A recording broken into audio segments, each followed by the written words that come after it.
My name is Rafael, you're watching Rock and Roll Garage, and today I'm gonna show you who are the 4 bass players that impressed the late legendary The Who bass player, John Entwistle. But first, please subscribe to the channel, like the video, and leave a comment.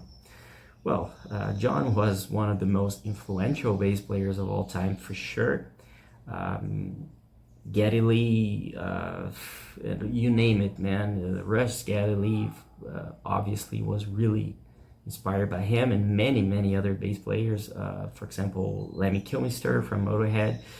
And it wasn't easy to impress John because he really was really good, and he was known as the Ox and Thunderfingers, you know, those powerful fingers he had. And I mean, he probably did the first bass solo in rock and roll music in my generation. That breakdown with the bass, that bass line, it was like a solo, and really was a fundamental part of rock and roll's evolution.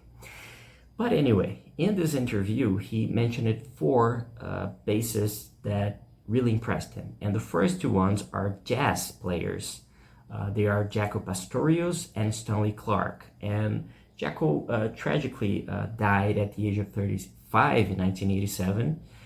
He was known for his solo work, but also for being a member of Weather Report from 1976 until 1981.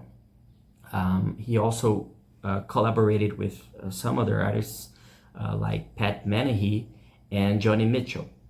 And the second one that he mentioned was Stanley Clarke, who was notably the first jazz fusion bass player to headline tours and have records reaching gold status.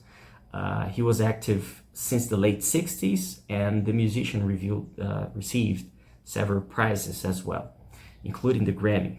So these are the first 2, and John Entwistle said talked about those 2 musicians in an interview with Guitar Player magazine in 1989. And this is what he said about them. They were virtuosos who took bass in a different direction than I did. Not in a Rick way, but a funky way, jazzy way. If you drew a family tree, you would have me going up in one direction, then you would have James Jamerson with a branch for Jack Bruce and Carol Kay. They're sort of the early funk Rio bass players. They lead to Larry Graham with branches for people like Stanley Clarke and Jaco, which then lead to people like Mark King and Pino Palladino. So he really mapped out all the influential bass players in that interview.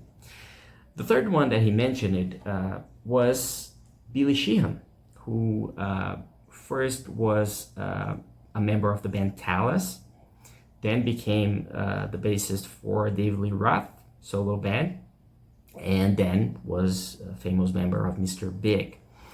And he had many other bands during the past decades. But he praised the musician in an interview with Guitar Player magazine, and he said, "Billy Sheehan is my branch, but the sound isn't quite there. I know I influenced him because he sent me a fan letter and some tapes back when he was with Talas. I've met him a few times, he's a nice chap, but there doesn't seem to be anyone using the amount of treble and distortion I use. Plus, I always make sure that there's a clean bass sound that's the backbone of whatever band I'm in. Then the treble is the part that makes it fun for me." So this is what he said about Billy Sheehan. And the final one that he mentioned at the time was the lead singer and bassist of Level 42. He's probably the less known bassist of this list. He's an English jazz funk band.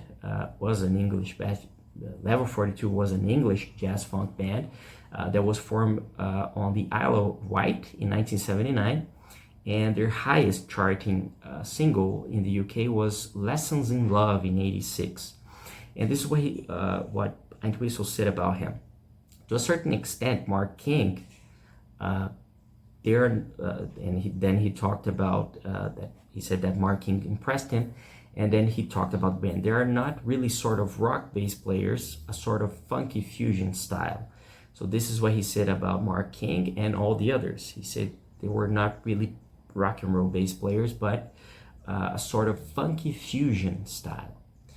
And that's it. I hope you liked the video.